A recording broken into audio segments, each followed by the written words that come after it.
আসসালামু আলাইকুম। যেভাবে নুরুল হক নূর নিজের ক্ষতি নিজে করলো, বিএনপির সাথে যোগদান করলে নুরুল হক নূর নিজের ক্ষতি নিজে করছে। কারণ হলো নুরুল হক নূরকে যে আসন দিয়েছে পটুয়াখালীর বাউফল 10 মিনা, সেখান থেকে বিএনপির শক্ত প্রার্থী আছে। বিএনপি জাতীয় নির্বাহী কমিটির সদস্য এবং একসময় ছাত্রনেতা, তুখোর ছাত্রনেতা হাসান আল মামুন। হাসান আল মামুন ওখান থেকে নির্বাচন করবেন, দীর্ঘদিন থেকে সেখানে প্রচারণা চালিয়ে আসছেন, নির্বাচনী মাঠ তৈরি করছেন। সেখান থেকে নুরুল হক নূরকে নমিনেশন দিয়েছে।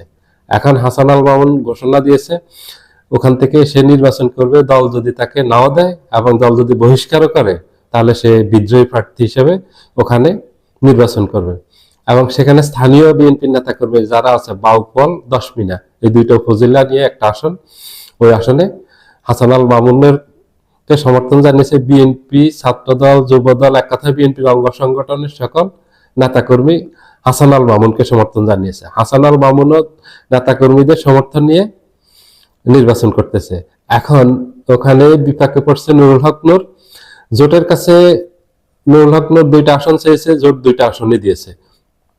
জোটের তো আর কিছু করার নেই, এখানে যা চেয়েছে তা পেয়েছে নুরুল হক নূর বিএনপির কাছে। এখন মাঠে গিয়ে নুরুল হক নূর বিপাকে পড়ছে, বিপদে পড়ছে, বিরোধিতার মুখে পড়ছে বিএনপি নেতাকর্মীদের।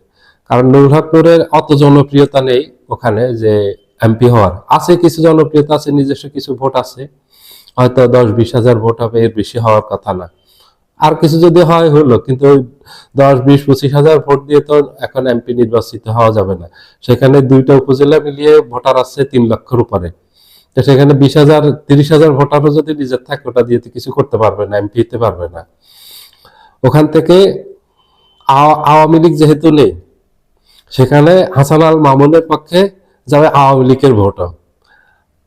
দ্বিতীয় হলো সেখানে আরেকটা ভোটের অংশ যাবে জামাতের পক্ষে। জামাতে সেখানে শক্ত প্রার্থী আছে ডক্টর শফিকুল ইসলাম মাসুদ, তার পক্ষে আওয়ামী লীগের একটা ভোট যাবে। আওয়ামী লীগের ভোট 2টা ভাগ হয়ে যাবে, শফিকুল ইসলাম মাসুদের পক্ষে একটা ভোট যাবে, আর একটা ভোট যাবে হাসান আল মামুনের পক্ষে।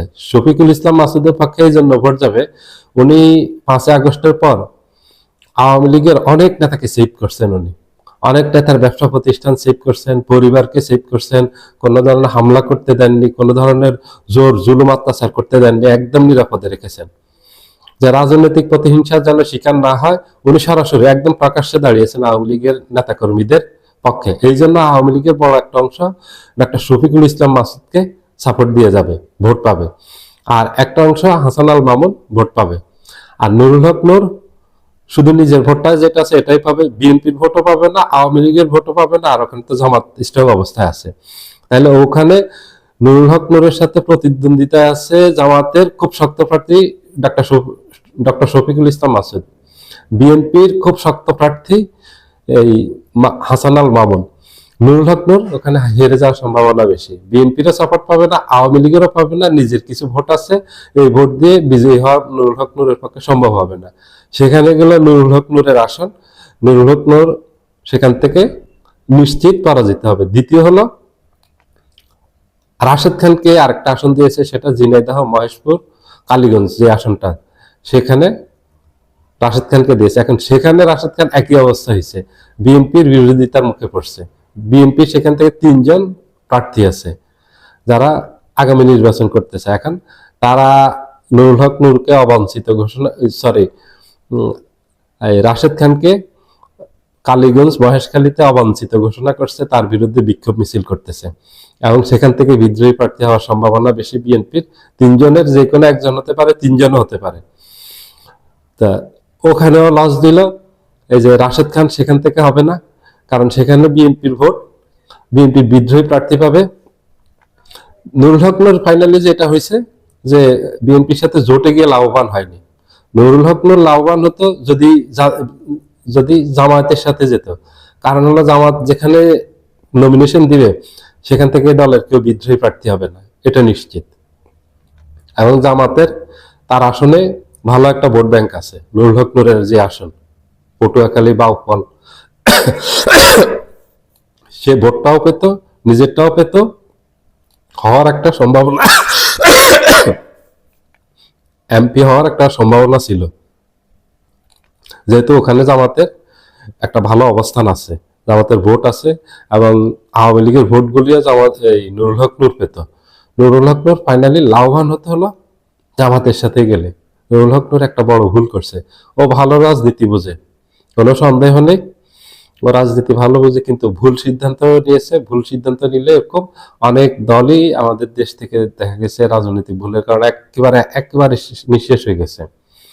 আর এই রাজনৈতিক ভুলের কারণে একসময় সবচেয়ে বাংলাদেশের জনপ্রিয় দল ছিল মুসলিম লীগ। মুসলিম লীগ আজকে একেবারে নাম সর্বস্ব হয়ে গেছে। মুসলিম লীগের এই বর্তমান অবস্থা কি এটাই অনেকে জানে না। অনেকে মুসলিম লীগ বলে একটা দল আছে এটাই জানে না। এই যে আসমা আব্দুর রবের জাসদ একসময় খুব জনপ্রিয় ছিল বাংলাদেশের, দ্বিতীয় বৃহত্তম দল ছিল জাসদ স্বাধীনতার পরে, কিন্তু সেই জাসদ ভুল রাজনীতির কারণে আজকে একেবারে অস্তিত্ব বিলীন। জাসদের আজকে নামও জানেন অনেকে। এভাবে অনেক দল একসময় জনপ্রিয় ছিল, রাজনৈতিক ভুলের কারণে একেবারে নিঃশেষ হয়ে গেছে। আপনারা দেখেন, যাদের 80 দশকের এবং 90 দশকের কথা মনে আছে, তাদের মনে থাকার কথা, জাতীয় পার্টি কিন্তু একসময় খুব জনপ্রিয় ছিল। এই যে 90-এর গণ অভ্যুত্থানের পর, এরশাদের পতনের পর, এরশাদ জেলে থেকেও 5টা আসনে নির্বাচন করে 5টা আসনে বিজয়ী হয়েছেন। এটা কিন্তু একটা রেকর্ড। এবং এত বিপর্যয়ের মাঝে জাতীয় পার্টি তখন নির্বাচন করে 35টা আসন পেয়েছে। জাতীয় পার্টি অনেক জনপ্রিয় ছিল। এরশাদ স্বৈরাশাসক হলেও তার একটা জনপ্রিয়তা ছিল সারা বাংলাদেশে, সেটা আমি নিজে দেখেছি। এটা সরকারি কর্মকর্তা কর্মচারীদের মাঝেও এরশাদের জনপ্রিয়তা ছিল এবং সাধারণ জনগণের মাঝেও একটা জনপ্রিয়তা ছিল। সেটা এরশাদ ধরে রাখতে পারেনি রাজনৈতিক ভুলের কারণে। এই যে এরশাদ আজকে এরশাদের জাতীয় পার্টির নাম সর্বস্ব হয়ে গেছে, রাজনৈতিক ভুল। আপনি যদি রাজনীতিতে সঠিক পদক্ষেপ নিতে না পারেন, সঠিক কৌশল নির্ধারণ করতে না পারেন, তাহলে রাজনীতিতে পরাজয় নিশ্চিত। আর রাজনীতিতে পরাজয় একবার ঘটলে, ভুল সিদ্ধান্ত নিলে আপনাকে অনেক মাসুল দিতে হবে। হয়তো এক জীবনে আর এই রাজনীতির মাঠে ফিরে আসা সম্ভব হবে না। বিএনপির মতো বড় দল রাজনীতিতে 17 বছর ফিরে আসতে পারছে, কারণ হলো বিএনপির ব্যাপক জনপ্রিয়তা আছে, বেগম খালেদা জিয়াউর রহমানের, যার কারণে বিএনপি রাজনীতিতে টিকে গেছে। কিন্তু বিএনপির ভুলে বিএনপি এই 17 বছর ক্ষমতার বাইরে ছিল। গত 3টা নির্বাচনের ভিতরে 2টা নির্বাচনে বিএনপি ক্ষমতায় থাকার কথা ছিল। বিএনপির যে অপূরণীয় ক্ষতি হয়েছে গত 17 বছরে, বিএনপি যত নেতা কর্মী হত্যা করা হয়েছে, ক্রস ফায়ারে দেওয়া হয়েছে, গুম করা হয়েছে, এদেরকে তো আর ফিরে পাবে না। হয়তো ক্ষমতা ফিরে পাবে, কিন্তু নেতা কর্মীদেরকে তো আর ফিরে পাবে না। অনেক নেতাকে হারিয়েছে এই 17 বছরে বিএনপির বড় ভুলে। বিএনপি তারপরেও ফিরে আসতে পারছে জিয়াউর রহমানের জনপ্রিয়তা কাজে লাগিয়ে, খালেদা জিয়ার জনপ্রিয়তাকে কাজে লাগিয়ে আসতে পারছে। নাহলে বিএনপিও আসার কথা না। আর ছোট দলগুলি যেগুলি আছে, ওরা যদি ভুল করে, নুরুল হক নূরের মতো দল এখন রাজনীতিতে, তাহলে ওরা রাজনীতি থেকে হারিয়ে যাবে। আগামী রাজনীতিতে তাদের আর মূল্য থাকবে না। কারণ হলো ছোট দলের মূল্য থাকে যখন তার কৌশল সঠিক হয়। আর কৌশলে ভুল করলে ছোট দলগুলি খুব দ্রুত রাজনীতির মাঠ থেকে হারিয়ে, যেরকম অনেক দল হারিয়ে গেছে, ছোট ছোট বহু দল আসছে চলে গেছে। নুরুল হক নূরের রাজনৈতিক ক্যারিয়ার হুমকির মুখে তার ভুলে। সবাই ভালো থাকবেন, আল্লাহ হাফেজ।